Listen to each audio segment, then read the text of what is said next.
একবার দিন গেলে গৌরাঙ্গ একবার গৌরী বলে ডাক করে যে জনা গৌরাঙ্গ ভজে সে হয় আমার প্রাণ রে। ভজ গৌরাঙ্গ জপ গৌরাঙ্গ রহ গৌরাঙ্গের নাম রে। একবার ভজ গৌরাঙ্গ জপ গৌরাঙ্গ রহ গৌরাঙ্গের নাম রে। ভজ গৌরাঙ্গ জপ গৌরাঙ্গ রহ গৌরাঙ্গের নাম রে। হরি বল হরি বল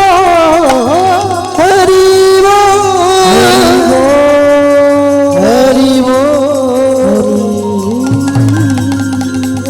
হরি গৌর হরি প্রভাত কাল সকালবেলায় ভক্তদেরকে সঙ্গে নিয়ে হরিনাম করছেন, হরিনামে মাতোয়ারা হয়ে যাচ্ছেন। আর এইদিকে যে ভক্তকে নিয়ে গৌর হরি লীলা খেলা করবেন, যার নাম গোবিন্দ ঘোষ, যার বাড়ি হচ্ছে অগ্রদ্বীপ, নবদ্বীপ থেকে কাটোয়া আসার পথে একটা স্টপেজ পড়ে অগ্রদ্বীপ। সেই অগ্রদ্বীপ থেকে হেঁটে হেঁটে আসছে বাবা গৌর হরিকে দেখবো বলে। মনে বড় বাসনা যে ব্রজের বাঁকা কৃষ্ণ গৌর হয়ে এসেছে, তা তিনি নাকি জগন্নাথ মন্দিরে আছে। আমার বড় বাসনা আমি সাক্ষাৎ গৌরকে দেখব। তো যানবাহন করে নয়, হেঁটে হেঁটে যাচ্ছে। এবার দেখুন এই অগ্রদ্বীপ থেকে জগন্নাথ মন্দির অনেকটা পথ, তাই তো বাবা? তা আবার হেঁটে হেঁটে যাচ্ছে অনেকটা পথ। তো রাস্তায় যখন যাচ্ছে গোবিন্দ ঘোষের চরণে না জানি কত আঘাত লাগছে। যত আঘাত লাগছে বারবার হোঁচট খেয়ে পড়ে যাচ্ছে, আঘাত লাগছে ভক্তের চরণে, কিন্তু যন্ত্রণা ব্যথাটা হচ্ছে ভগবানের অন্তরে। ভক্তের অঙ্গে আঘাত লাগলে ভগবানের যন্ত্রণা হয়, কারণ ভগবান ভক্তের বশ। গোবিন্দ ঘোষ পথে যাচ্ছে, মনে মনে ভাবছে দয়াময়, বড় আশা করে তোমার কাছে তো যাচ্ছি, জানি না তোমার দেখা পাবো কিনা, জানি না তোমার দয়া হবে কিনা, জানি না তোমার কৃপা হবে কিনা।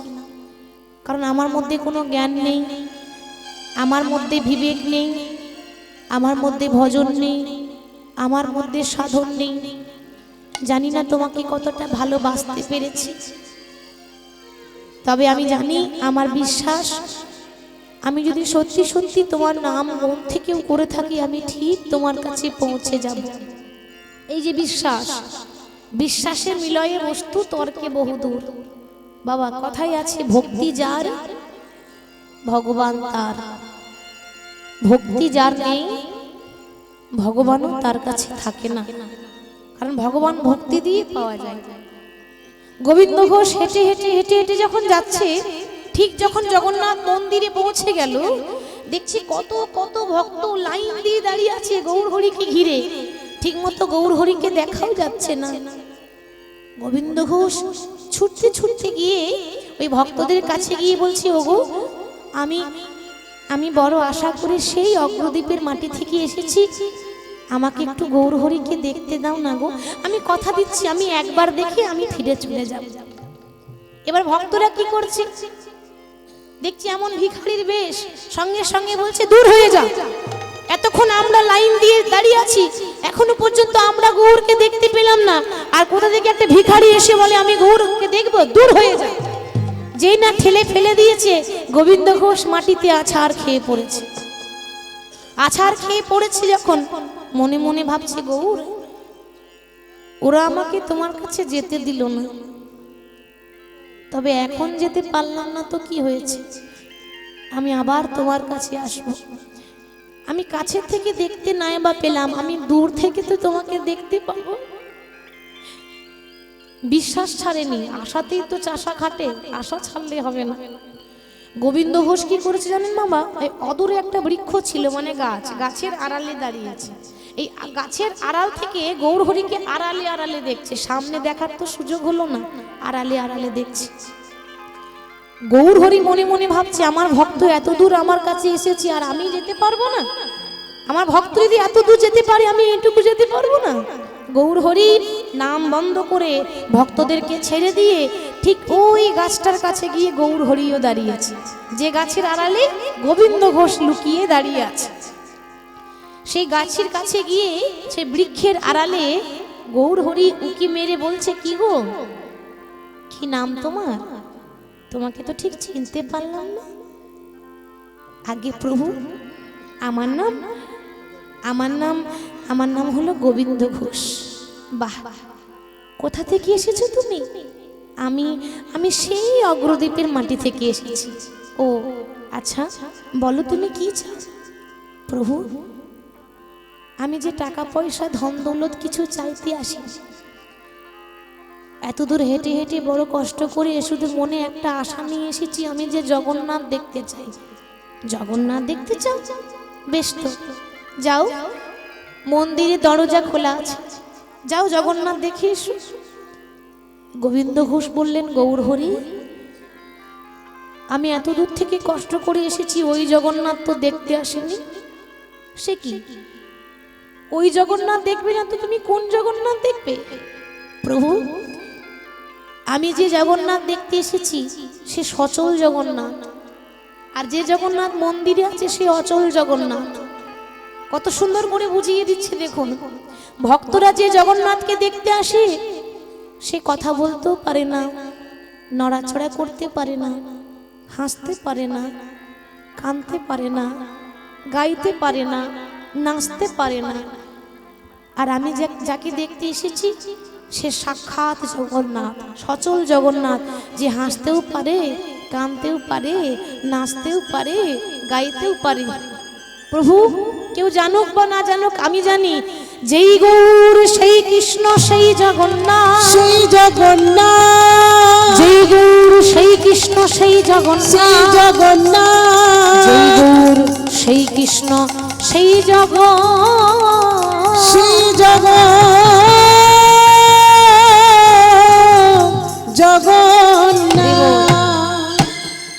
কেউ জানুক বা না জানুক, আমি ভালো করে জানি যেই গৌর সেই কৃষ্ণ সেই জগন্নাথ। তুমি আমার কাছে লুকাতে পারবে না গৌর হরি। গৌর হরি বলছে, ও তাহলে তুমি আমাকে চিনতে পেরেছো? বাহ, আচ্ছা বলো তুমি আমার কাছে কি চাও? দেবে প্রভু? আমি যা চাইবো তুমি আমায় দেবে? তাহলে দাও। তোমার কাছে ভিক্ষার আঁচল পেতে দাঁড়িয়ে আছি, টাকা পয়সা ধন দৌলত সম্পত্তি কিচ্ছু চাই না। আমার মনে বহুদিনের বাসনা। কি বাসনা জানো? আমি একটাই বস্তু চাই, আমি তোমার সঙ্গী হতে চাই। সঙ্গী? বলে হ্যাঁ, এই যে ভক্তরা রয়েছে তোমার সঙ্গী হয়েছে, আমিও তোমার সঙ্গী হতে চাই। গৌর হরি বললেন, গোবিন্দ ভুল করছো, ঘরের ছেলে ঘরে ফিরে যাও। কেন? তুমি বোধহয় জানো না আমি একটা সন্ন্যাসী, আর সন্ন্যাসীর সঙ্গ করতে গেলে অনেক কষ্ট করতে হয়, যেটা সবার দ্বারা সম্ভব নয়। ফিরে যাও, যেখানে ঘরের ছেলে ঘরে ফিরে যাও, তুমি পারবে না। কেন পারবো না প্রভু? আর কষ্টের কথা বলছো? আরে যে পক্ষে ভগবান রয় তার কি কখনো বিপদ হয়? কিন্তু বাবা, সত্যি কথা বলতে গেলে বিপদ তাদেরই বেশি করে হয়, তাই না? যারা বেশি হরি হরি করে তাদের বিপদ বেশি হবে। কারণ ভগবানই তো বলেছে যে আমি তাদেরকে কষ্ট দিয়ে যাচাই করে দেখিনি যে ভক্তটা আমার কতটা খাঁটি আছে। আমার মনে বড় বাসনা, আমি তোমার বন্ধু হতে চাই, আমি তোমার সঙ্গী হতে চাই। গৌর হরি বললেন, গোবিন্দ তুমি বোধহয় জানো না আমি সন্ন্যাসী, আমি একবেলা খাই একবেলা না খেয়ে থাকি। আমিও একবেলা খাবো একবেলা না খেয়ে থাকবো। আরে আমার কোনো ঘর বাড়ি নেই, আমি গাছতলায় পড়ে থাকি, আমিও গাছতলায় পড়ে থাকবো।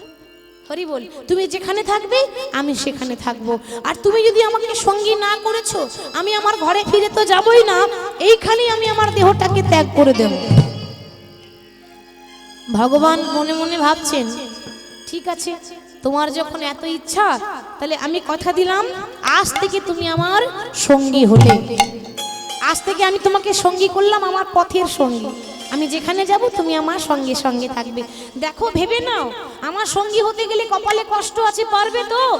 সব পারবো। তুমি যদি আছো, তোমার জন্য সব পারবো, তো তোমার হাতটা আমি ছাড়বো না। এবার সঙ্গী হয়েছে, এবার এখান থেকে উড়িষ্যার জগন্নাথ মন্দির থেকে এবার শুরু হলো যাত্রা। এবার যাত্রা যখন শুরু করছে, মন্দির থেকে বেরিয়েছে, গৌর হরি বলছে, আচ্ছা গোবিন্দ ঘোষ, তুমি এত দূর এসেছো, আমার সঙ্গী হয়েছো, আচ্ছা তোমার মনের মধ্যে কি কোনো বাসনা আছে? যদি আছে তো তুমি আমাকে বলো, আমি চেষ্টা করব ইচ্ছাটা পূর্ণ করে দেওয়ার। প্রভু, আমার মনে একটাই বাসনা আছে। কি বাসনা? কি বাসনা জানো? আমার মনের মধ্যে একটাই ইচ্ছা আছে, একটাই বাসনা আছে, আমি বৃন্দাবনের পথে পথে গাইব রাধা নাম।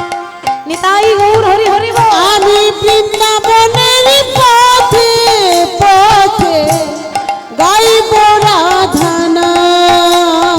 আমি বৃন্দাবনের পথে পথে গাইব রাধা নাম। আমি বৃন্দাবনের পথে পথে গাইব রাধা নাম। আমার ঘুচে যাবে ওগো মনের কালি,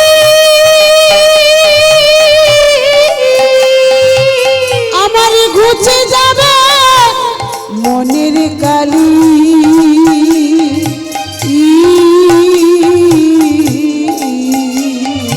প্রভু পূর্ণ হবে মনস্কার। আমি বৃন্দাবনের পথে পথে গাইব রাধা নাম। বৃন্দাবনের পথে পথে গাইব রাধা নাম।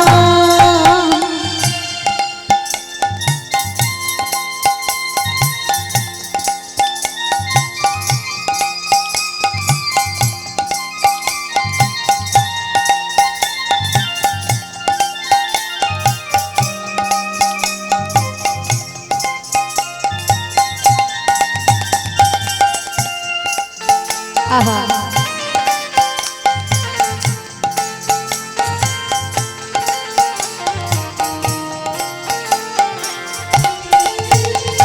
আমি জীবনটাকে কাটিয়ে দিলাম হাজার কাজের ভিড়ে। আমার জীবনটাকে কাটিয়ে দিলাম হাজার কাজের ভিড়ে। আমাদের সংসারে সারাদিন নানা রকম কাজ করার সময় আছে মা, কিন্তু ভগবানের নাম করার সময় নেই। সবার আছে এরকম মানবিকতা? কজনে থাকে এরকম ভক্তি? কজনে থাকে? সবার এরকম ভক্তি থাকে না মা। আপনারা ভগবানকে ভালোবাসেন তাই আপনারা ছুটে এসেছেন। যারা ভালোবাসে না তাদের কোনো প্রয়োজনই হয় না লাখ টাকার ঘুম বাদ দিয়ে বসে থাকবে। রাত্রে ঘুম মানে লাখ টাকার ঘুম বাদ দিয়ে বসতে আসবে না কেন? তারা ভগবানকে ভালোবাসে না। হরি বল, হরি বল। আমার জীবনটাকে আমি কাটিয়ে দিলাম হাজার কাজের ভিড়ে। আমার জীবনটাকে কাটিয়ে দিলাম হাজার কাজের ভিড়ে। ওগো অন্তিমে সব অসারি ভেবে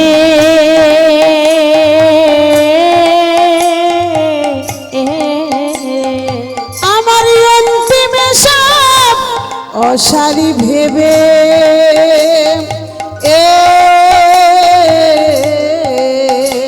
প্রভু এলাম তোমার দ্বারে। আমি ভিক্ষার পাত্র হাতে লয়ে, আমি ভিক্ষারি পাত্র ওগো হাতে লই, ভিখারি সাজিলাম বৃন্দাবনের পথে পথে গাইব রাধা নাম। আমি বৃন্দাবনের পথে পথে গাইব রাধা নাম। আমি বৃন্দাবনের পথে পথে গাইব রাধা নাম। আমার মনে ইচ্ছা আছে আমি ব্রজের পথে পথে বৃন্দাবনের পথে পথে গাইব রাধা নাম। বাহ, তোমারও তাই ইচ্ছা, আমারও কিন্তু তাই ইচ্ছা জানো, কিন্তু মায়ের জন্য আমি যেতে পারিনি। মা আমায় আদেশ করেছিল আগে জগন্নাথ যা, তাই জগন্নাথ মন্দিরে এসে আমি জগন্নাথ মন্দিরে এসে ওই ব্রজধাম আমার যাওয়া হলো না। তো ভালোই হলো, তোমার যা মনের ইচ্ছা আমারও তাই মনের ইচ্ছা। এবার দুটো মানুষের মন যখন এক হয়ে যায় তাড়াতাড়ি গন্তব্যস্থলে পৌঁছে যায়। বেশ তো, তুমি আমার সঙ্গী হয়েছো, তুমি যেখানে যেতে চাও আমিও সেখানে যেতে চাই, এসো আমরা সবাই একসঙ্গে যাব। কিন্তু একদিনের তো পথ নয় যে একদিনে বৃন্দাবন চলে যাবে। হাঁটতে হাঁটতে এই গ্রাম ওই গ্রাম ওই গ্রাম করতে করতে নাম বিলাতে বিলাতে যাচ্ছে। পথ চলিতে কথা বলিতে, পথ চলিতে কথা বলিতে, পথ চলিতে কথা বলিতে, পথ চলিতে কথা বলিতে, তোমরা গাহো গাহো গাহো কৃষ্ণ নাম মধুর নাম, তোমরা গাহো গাহো গাহো কৃষ্ণ নাম মধুর নাম, তোমরা গাহো গাহো গাহো কৃষ্ণ নাম মধুর নাম, তোমরা গাহো গাহো গাহো কৃষ্ণ নাম মধুর নাম, পথ চলিতে কথা বলিতে, পথ চলিতে কথা বলিতে, পথ চলিতে কথা বলিতে, পথ চলিতে কথা বলিতে, নিঃশ্বাসে কভু বিশ্বাসে, কভু বিপদে, কভু সংকটে, কভু নিঃশ্বাসে কভু বিশ্বাসে, কভু বিপদে কভু সম্পদে, নিঃশ্বাসে বিশ্বাসে বিপদে, কভু সংকটে, কভু নিঃশ্বাসে বিশ্বাসে, বিপদে কভু সংকটে, তোমরা গাহো গাহো গাহো কৃষ্ণ নাম মধুর নাম, তোমরা গাহো গাহো গাহো কৃষ্ণ নাম মধুর নাম, পথ চলিতে কথা বলিতে, পথ চলিতে কথা বলিতে, পথ চলিতে কথা বলিতে, পথ চলিতে কথা বলিতে, পথ চলিতে, পথ বলিতে পথ চলিতে। পথে চলতে চলতে কথা বলতে বলতেই মহাপ্রভু গোবিন্দ ঘোষ আর পেছনে অগণিত ভক্তকে নিয়ে হেঁটে হেঁটে যাচ্ছেন। এই হাঁটতে হাঁটতে হাঁটতে হাঁটতে জগন্নাথ মন্দির থেকে ওই যে বেরিয়েছেন, পৌঁছে গেলেন পূর্বস্থলী। ওই পূর্বস্থলী যখন পৌঁছেছেন, ওটাও কিন্তু ওই অগ্রদ্বীপের কাছাকাছি জায়গা, পূর্বস্থলী। তো ওই পূর্বস্থলী যখন পৌঁছে গেলেন মহাপ্রভু, তো পূর্বস্থলী নবদ্বীপের খুব কাছে, নবদ্বীপ থেকে খুব কাছে।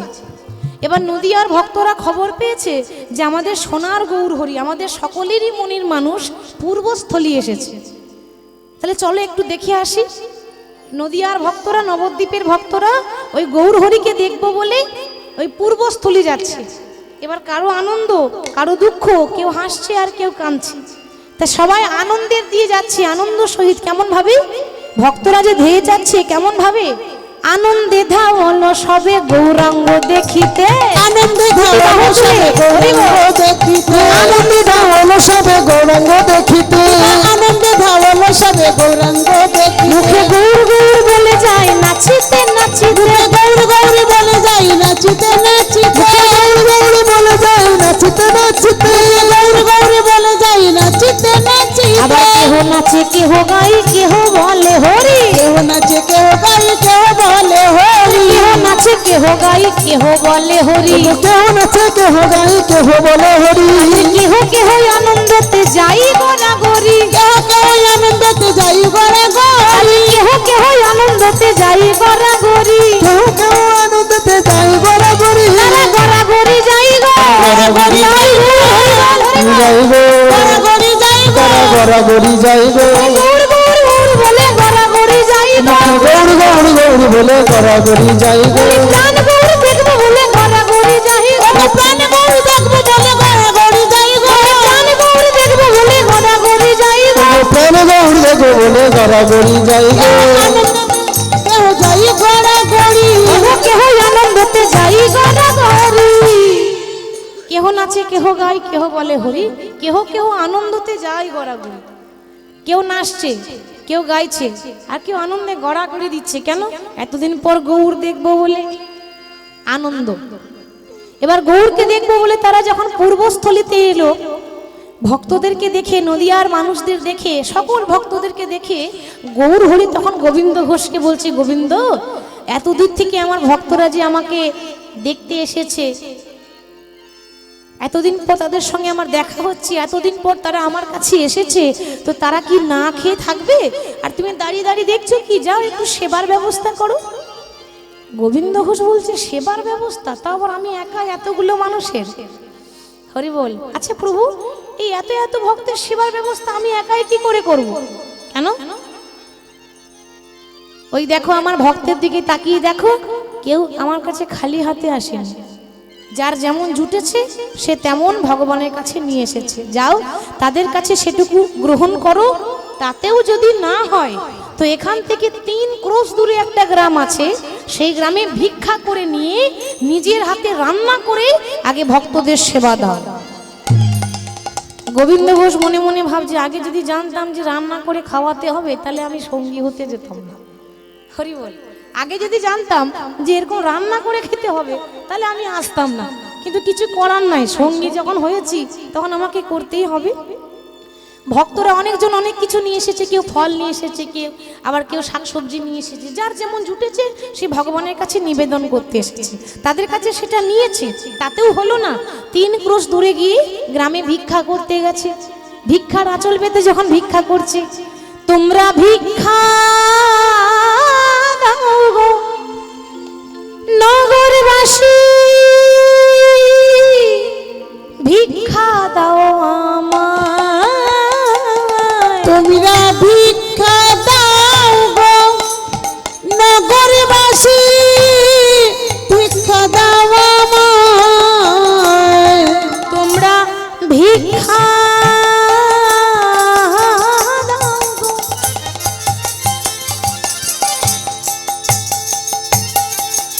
নগরবাসী ভিক্ষা দাও আমায় তোমরা ভিক্ষা দাও গো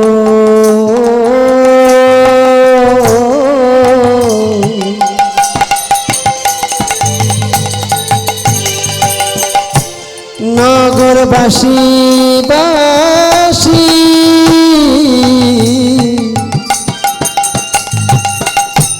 ভিক্ষা দাও আমার আজি ভক্তের সেবা দেব গো আমি ভক্তের সেবা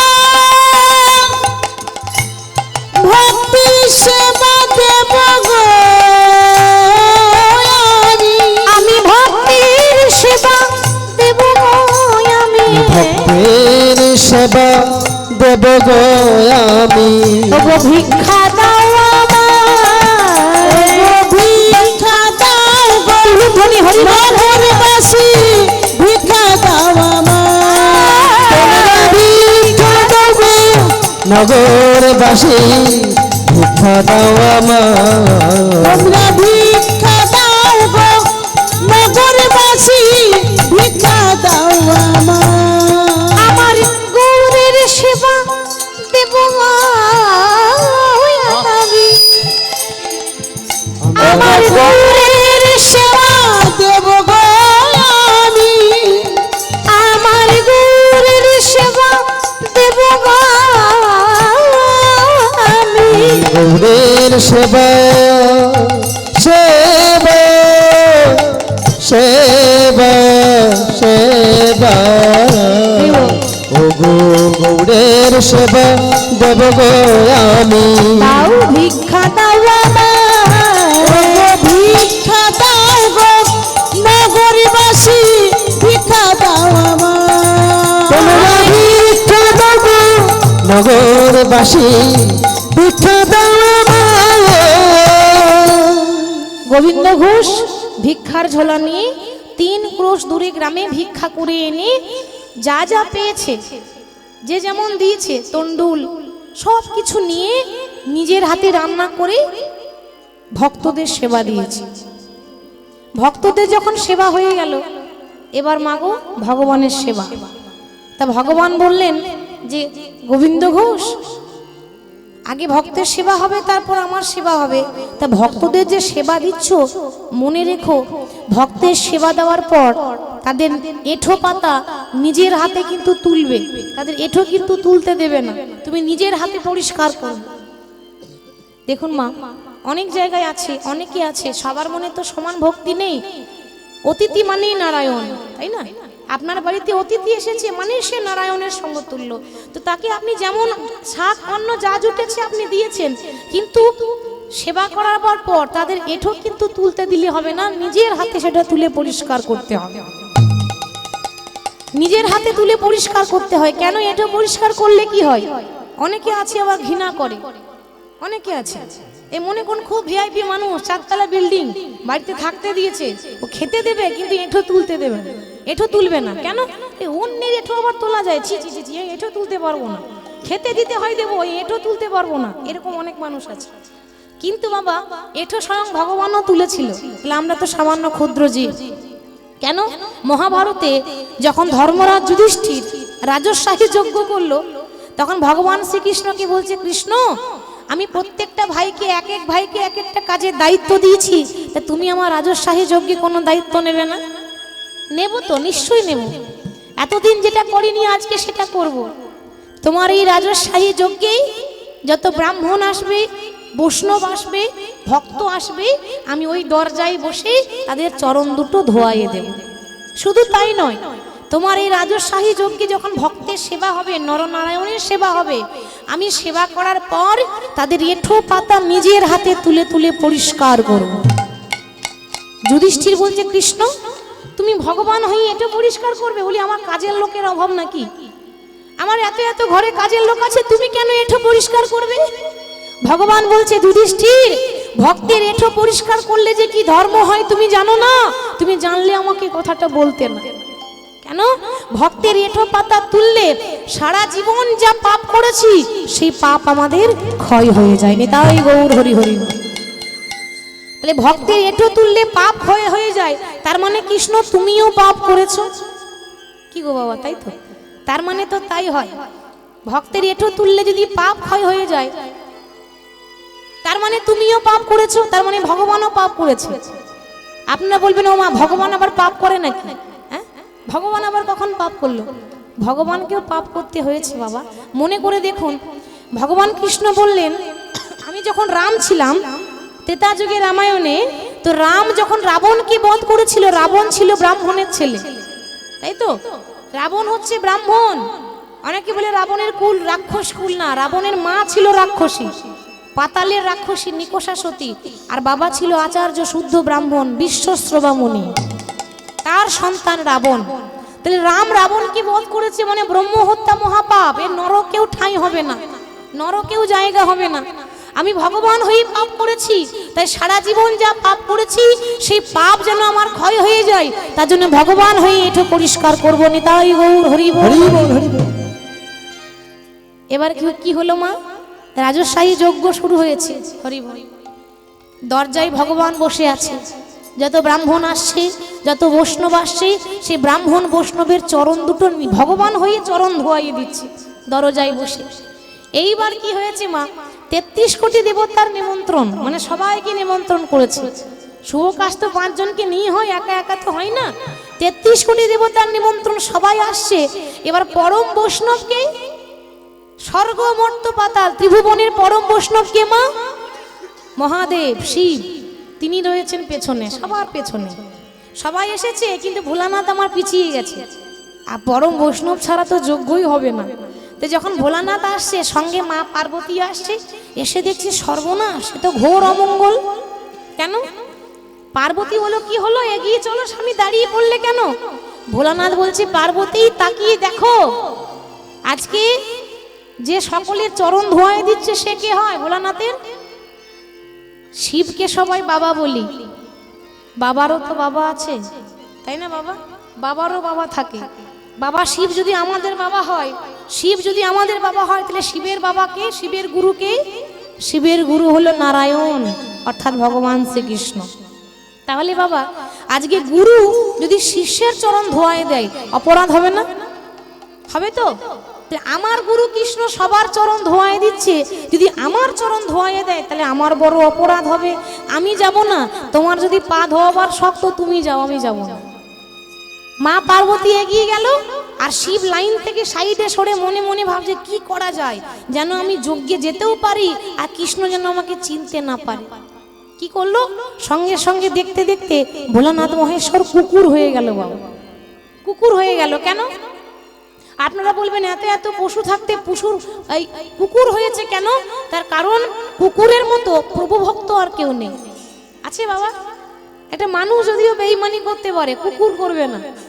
আপনার বাড়িতে একটা কুকুর যদি আসে, ও কিছু একটা অল্প খাবার দিয়ে দেখবেন পরের দিন আবার আপনার দরজাতে এসে বসবে।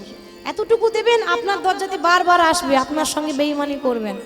আর কুকুর তার মতো প্রভুভক্ত কেউ নয়, যে দুটো খেতে দেয় কুকুর তার ঘরে গিয়ে বসে থাকে। তাহলে কত ভক্তি দেখেছেন ভোলানাথের? নিজে কুকুর হয়েছে মানে সে হলো আমার প্রভু, আমি হলাম তার দাস। মনে মনে ভাবছে কৃষ্ণ যেভাবে দাঁড়িয়েছে তাতে আমি কুকুর হয়ে পায়ের ফাঁক দিয়ে বেরিয়ে চলে যাব, কৃষ্ণ আমাকে চিনতে পারবে না। কিন্তু বাবা কৃষ্ণ তো আবার তার থেকে বড় চালাক, তাই না? কৃষ্ণ বলছে বাবা তুমি আমার কাছে লুকাচ্ছ, আরে সবার কাছে ফাঁকি দেওয়া যায় কিন্তু ভগবানের কাছে ফাঁকি দেওয়া যায় না। ভালোই হলো, আগে দুটো চরণ ছিল, এখন কুকুর হয়েছে মানে চারটে চরণ পাবো। কৃষ্ণ সেই ফাঁদ পেতে দাঁড়িয়েছে, এমন ভাবে দাঁড়িয়েছে ও জানে তো কুকুর এখানে এসেই ঢুকবে। এই ভগবান যখন ফাঁদ পেতে দাঁড়িয়েছে, ভোলানাথ দেখছে যাক যেভাবে দাঁড়িয়েছে মানে পেরিয়ে যাব, মনে হয় চিনতে পারবে না। কুকুর হয়ে যেই না পায়ের ফাঁকে ঢুকেছে, মাথাটা যেই না পেরিয়েছে, উনি ভগবান কৃষ্ণ পা দুটোকে একসঙ্গে জয়েন করে দিয়েছে। আর পায়ের ফাঁকে ঢুকে আছে ভোলানাথ মহেশ্বর কুকুর হয়ে। সঙ্গে সঙ্গে বলছে প্রভু এ তুমি কি করলে? তুমি না আমার গুরুদেব, আমার গুরু হয়ে তুমি আমার চরণে ধরছো। কৃষ্ণ বলছে ভোলানাথ তুমি জানো না আমি বহুদিন ধরে অপেক্ষা করছি যে কবে তোমার রাঙা চরণ পাবো। এই জগতে সবাই আমার চরণ জড়িয়ে ধরে কিন্তু আমি আমার ভক্তের চরণ জড়িয়ে ধরতে পাই না। আজ যখন সুযোগ পেয়েছি তখন দাও দাও চরণ তুমি বাড়ায়ে দাও, ওগো দাও দাও চরণ বাড়ায়ে দাও দাও চরণ তুমি বাড়ায়ে দাও, দাও দাও চরণ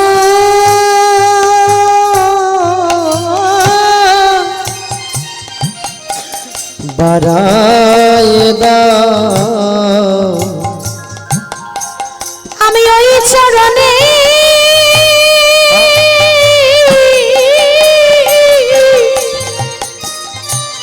ওই চরণে আমি আমার হৃদয়ে ধরি বলি একবারে দাও দাও চরণ বাড়ায়ে দাও, তোমার রাঙা চরণ আমি হৃদয়ে ধরি,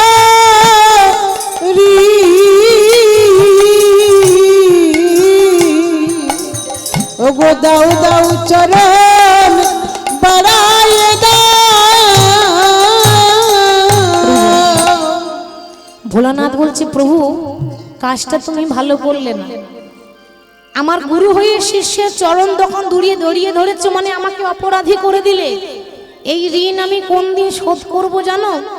যেদিন তুমি কৃষ্ণ নদিয়াতে গৌর হবে সেদিন আমি শিব হয়ে যাব না, সেদিন হব আমি অদ্বৈত আচার্য।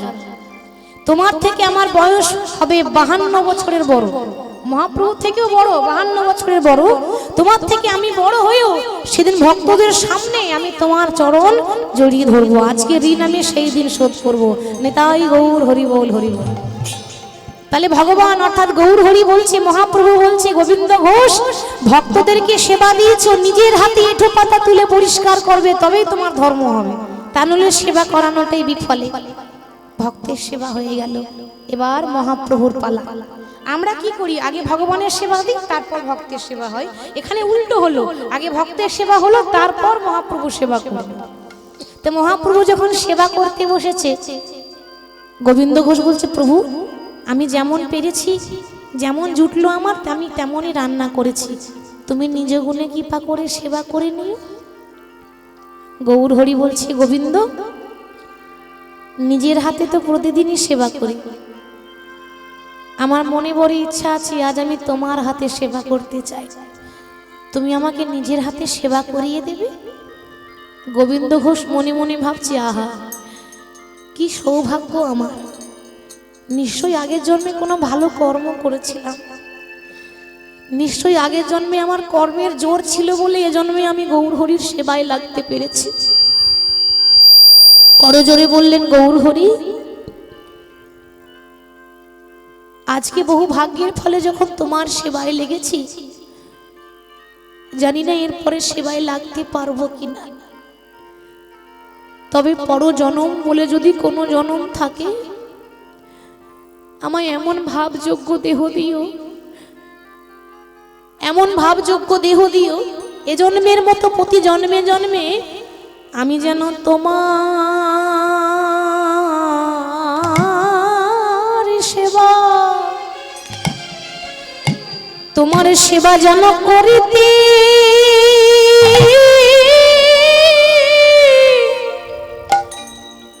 আমি যেন করতে পারি।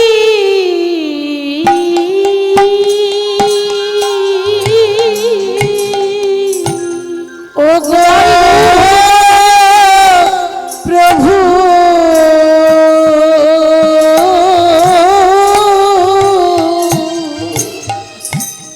যেন তোমার সেবা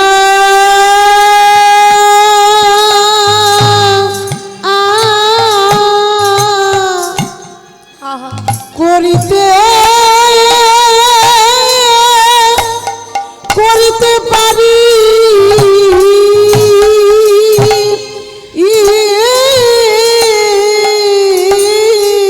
যেন তোমার সেবা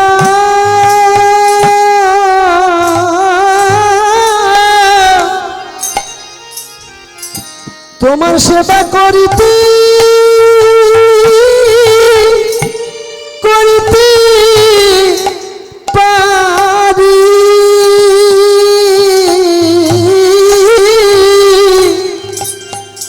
ও গো এ জন্মে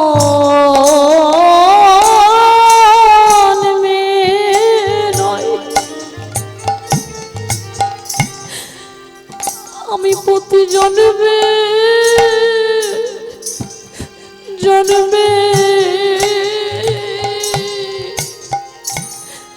আমি যেন তোমার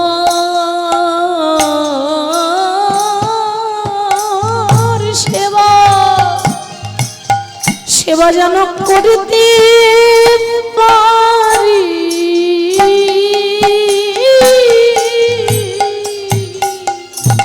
ও গো এ জন্মে নয়,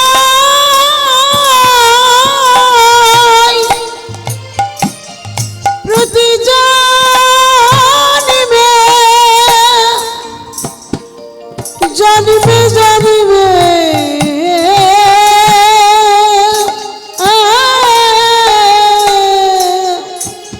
তোমারই চরণ সেবা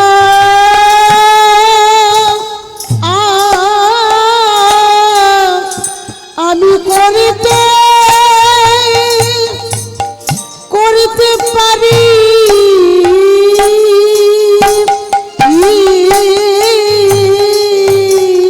আমায় যেন চরণ ছাড়া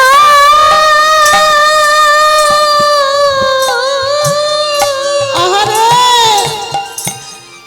যেন চরণ ছাড়া আমায় করো না প্রভু।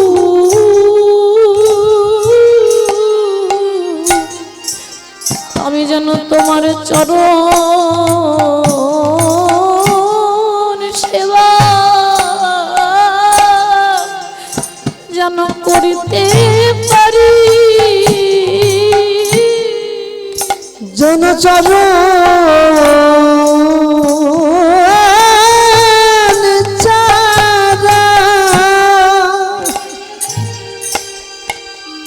চরণ ছাড়া করুণা প্রভু,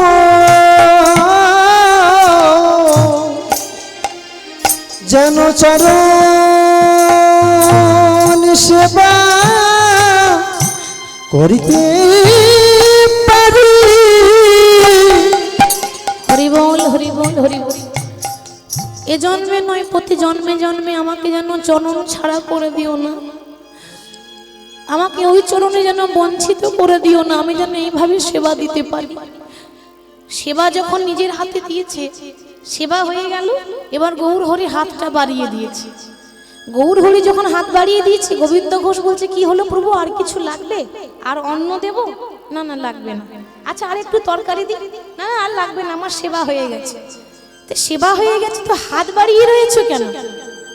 গোবিন্দ সেবা দিলে জানো না, সেবা দেওয়ার পর মুখশুদ্ধি দিতে হয়। সেবা দিয়েছো, কই আমার মুখশুদ্ধিটা তো দিলে না। মুখশুদ্ধি? গৌর হরি তোমার কি মুখশুদ্ধি লাগবে আমি তো জানি না। আমি তো জানি না, আমি জানলে আগে থেকে প্রস্তুত করে রাখতাম। এতদিন আমার সঙ্গ করছো আর কি মুখশুদ্ধি লাগে সেটাও জানো না। আরে হরি তো কি গো, হরি তো কি, হরি তো কি, কিন্তু দয়াময় আমার কাছে তো হরি তো কি নেই। তুমি একটু অপেক্ষা করো, আমি ওই 3 ক্রোশ দূরে গিয়ে আমি ভিক্ষা করে নিয়ে আসবো, আমি যাব আর আসবো, তুমি একটুখানি বসো। গৌর হরি মনে মনে ভাবছেন এই ভিক্ষার পাত্র আমি বড় ভালোবাসি। কোটিপতি হলো কেউ যদি 5টা ঘরে ভিক্ষা করে এনে প্রভুর সেবায় লাগায়, প্রভু তাতে বেশি সন্তুষ্ট হয়। মানে ভিক্ষা করা জিনিস গৌর হরি খুব সন্তুষ্ট হয়।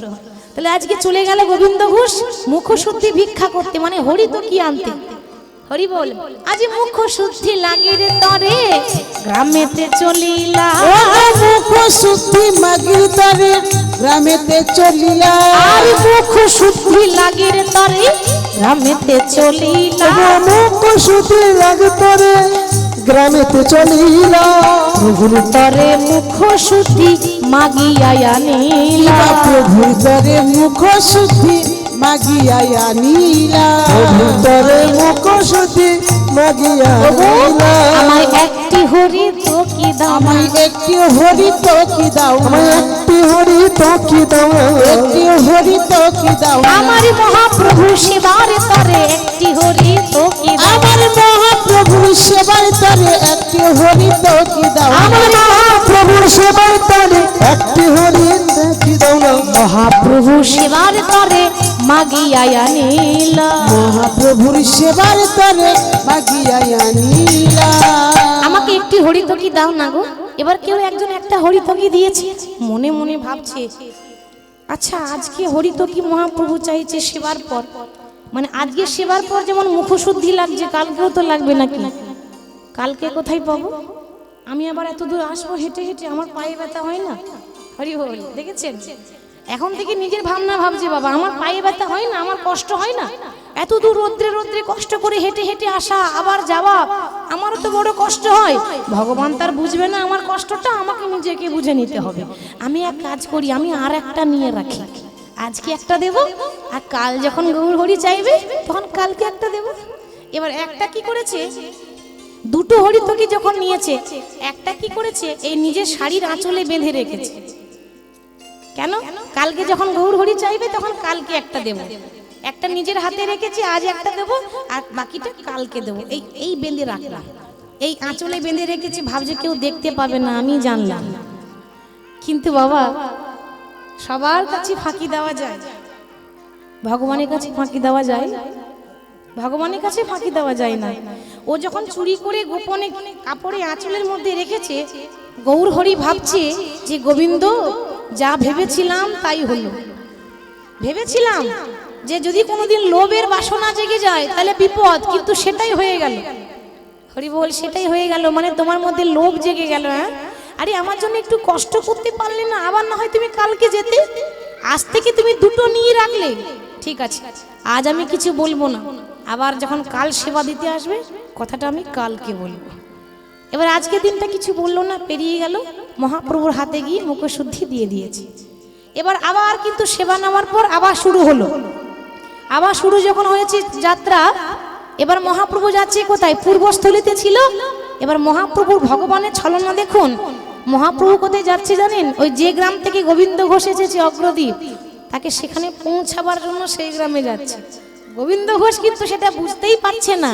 আজ নাচিতে প্রভু অগ্রদ্বীপে আইলা, নাচিতে প্রভু অগ্রদ্বীপে আইলা, নাচিতে প্রভু অগ্রদ্বীপে আইলা, নাচিতে প্রভু অগ্রদ্বীপে আইলা, হরি হরি হরি বলে আনন্দে মাতিলা, হরি হরি হরি বলে আনন্দে মাতিলা, হরি হরি হরি বলে আনন্দে মাতিলা। হরি বল হরি বল হরি বল হরি বল বলে যেই না অগ্রদ্বীপে এসেছে বাবা, একবার বদন ভরে হরি বলো, বদন ভরে হরি বলো, বদন ভরে হরি বলো, বদন ভরে হরি বলো, বলি এমন সুযোগ হবে না গো, বদন ভরে হরি বলো, এমন সুযোগ হবে না গো, বদন ভরে হরি না বলো, গো আর কি বলা হয় বা না হয়, বদন ভরে হরি বলো, আর কি বলা হয় বা না হয়, বদন ভরে হরি বলো, হরি হরি হরি বলে আনন্দে মাতিলা, হরি হরি হরি বলে আনন্দে মাতিলা। বলা যায় না আর কি সুযোগ হয় বা না হয়। কেন?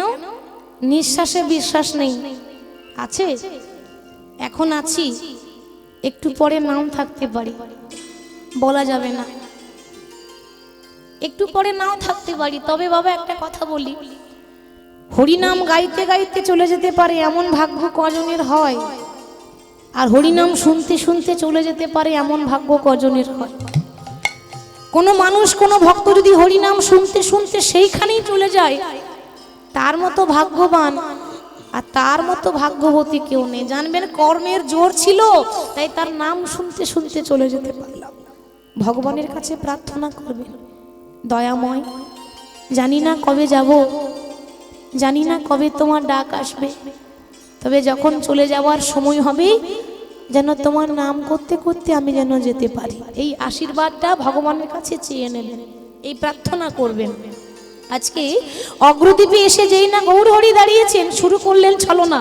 গোবিন্দ ঘোষকে ডেকে বলছে, গোবিন্দ আগে প্রভু, আচ্ছা এটা কোন জায়গায় এলাম গো? জায়গাটা তো ঠিক চিনতে পারছি না।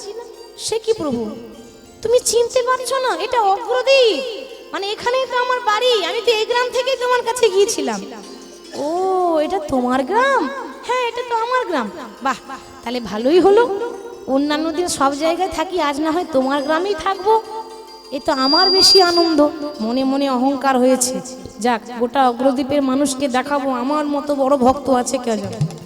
দেখেছো, গৌর হরির সঙ্গী হয়েছি, আবার আমার ঘরে আজকে অগ্রদ্বীপের মাটিতে গৌর হরি থাকবে, কজনের ঘরে ভগবান আসে। হ্যাঁ আচ্ছা ঠিক আছে, আজকে যখন তোমার গ্রামে রয়েছি, জানো গোবিন্দ আমি কিন্তু আর হাঁটতে পারছি না, প্রচন্ড পায়ে ব্যথা, আমি চলতে পারছি না, আজকে এখানেই থাকবো, আজকে তুমি ভক্তদের সেবার ব্যবস্থা করো।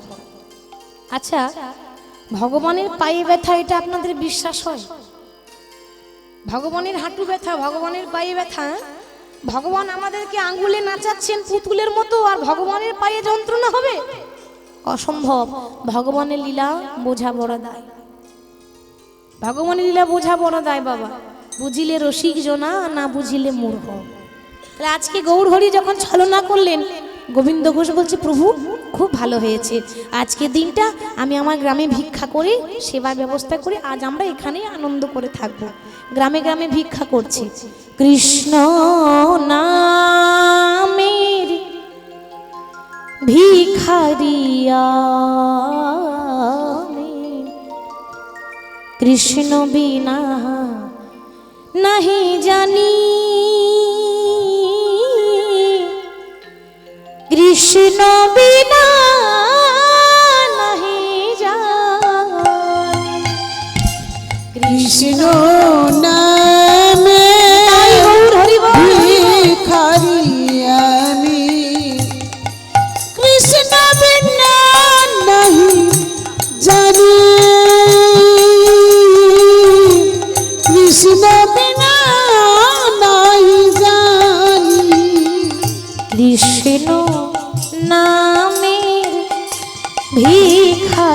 আমি কৃষ্ণ বিনা নাহি জানি, কৃষ্ণ বিনা নাহি জানি। কৃষ্ণ নামে ভিখারি আমি, কৃষ্ণ বিনা নাহি জানি, কৃষ্ণ বিনা নাহি জানি।